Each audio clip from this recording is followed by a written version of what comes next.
And he swings about 50% of the time on the first pitch. Ernie Clement leans into one to deep left field. It is gone! Ernie Clement makes it 2-0. A different guy every night. The story of the Blue Jays. This time it's Ernie Clement. He makes a ton of contact. There's not a lot of power in there. His first home run in almost 2 months. Yeah, it was kind of a different guy every night for the Blue Jays, but it was Ernie Clement every night along the run to an American League pennant. What a run he had, and he is... I mean, let's go! Yeah, that's right, D-Row. Here's your newest guy right here. Ernie's in on the World Baseball Classic as he is signed up to represent the red, white, and blue on Team USA. And Ernie joins us on this day on Hot Stove. Ernie Clement, everybody. How you doing, man? What's up? What's up, boys? How we doing? Good to see you. We want to talk about the World Series and get into all that, but I want to start with the WBC. Give us the timeline when D-Row reached out to you and your decision to play in the Classic. Yeah, D-Row, he called me a couple weeks ago. I was on my way to a Buffalo Sabres game with a couple of my buddies, and it's great news. I was pumped. I'm a big hockey guy. I grew up playing hockey, and my favorite movie is Miracle on Ice.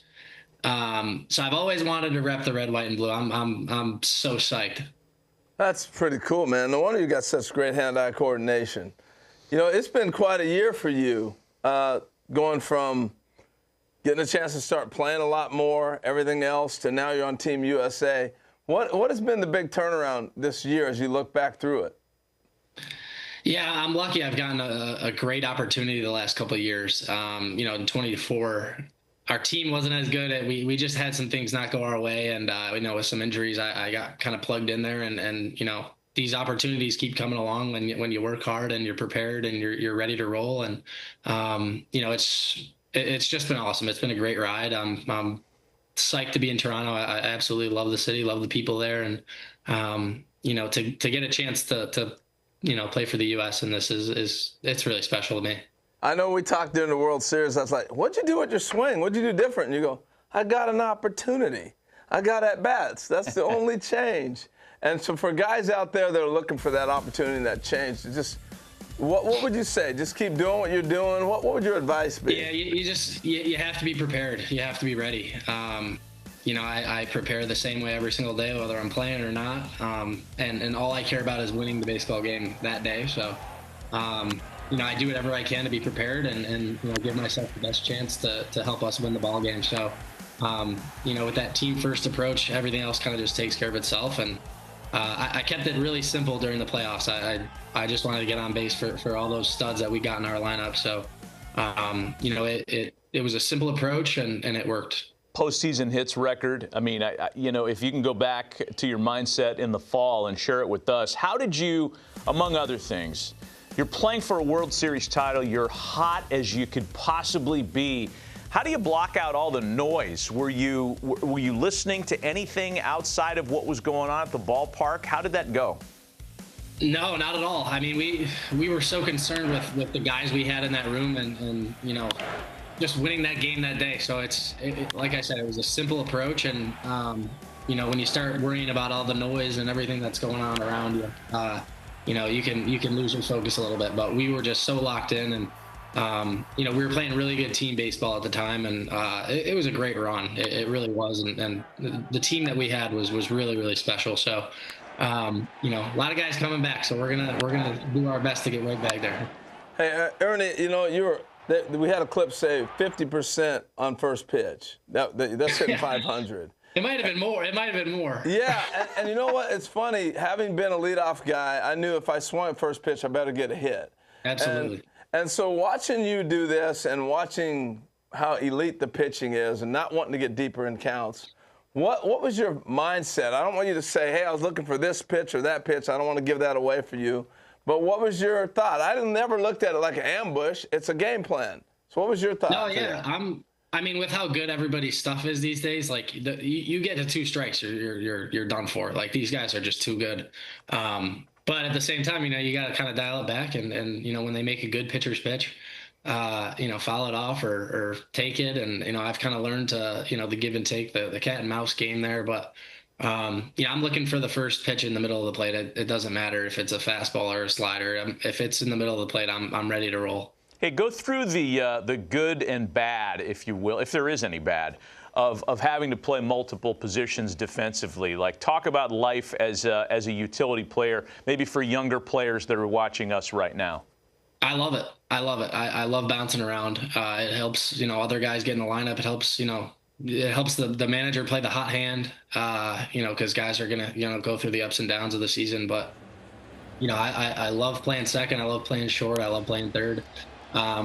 And I've learned a little bit of first base this past season. Vladdy needs a rest every once in a while. So I'm happy to slide in there if need be. But it's just fun. It keeps you on your toes, and you really have to be prepared. You have to take your ground balls at all the different positions. But I feel so prepared that when I get into the game, all I have to do is just trust my instincts and go play and not think about what I need to do. I take care of all my prep before the game and control everything I can control. And I got to think that's your plan for Team USA. That Mark probably said that to you as well. Is that the plan for you on this club?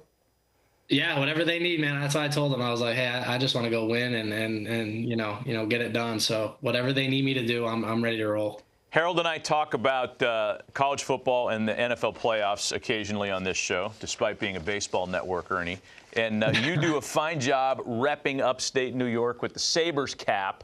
And I know you're a big Bills fan. Is this the year? Is this the year the Bills finally get over the hump and do it? I think once the Sabres make the playoffs, that just unlocks everything for them. So I know that we're like deep into the NFL playoffs, but the Sabres look like they got a real team this year. They're threatening in the top of the division now. So it just feels like a different year. It feels like the Bills are going to get it done. It's wide open in the AFC. So Josh Allen's an absolute beast. How far is that drive? They have a great squad, and we'll get it going. I think this is it. They're a little banged up, so they need to get healthy. But I think this is it. How far is that drive for you to Buffalo? That's an hour. Just an hour. Oh, that's nice. Yeah.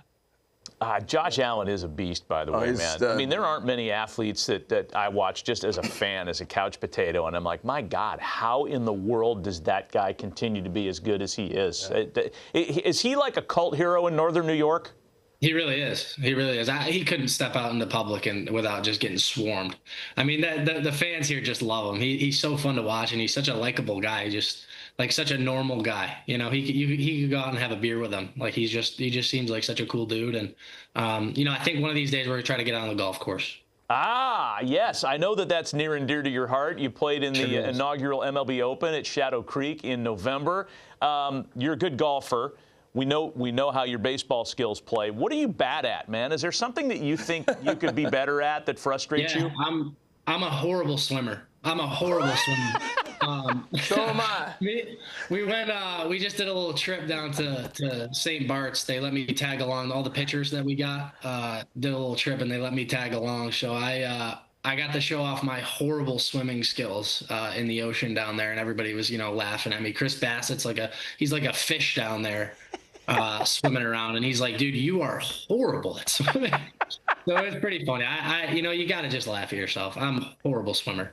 Wow. Hey, what's the dialogue like getting back to the World Baseball Classic? I know it's probably possibly a little earlier for this, but what do the Blue Jays have to say about your participating? Have they talked to you personally about what their expectations are? Yeah, I mean, I think they would kind of prefer. I think all teams would kind of prefer the guys to stick around and get to know the team there, because we got some new faces.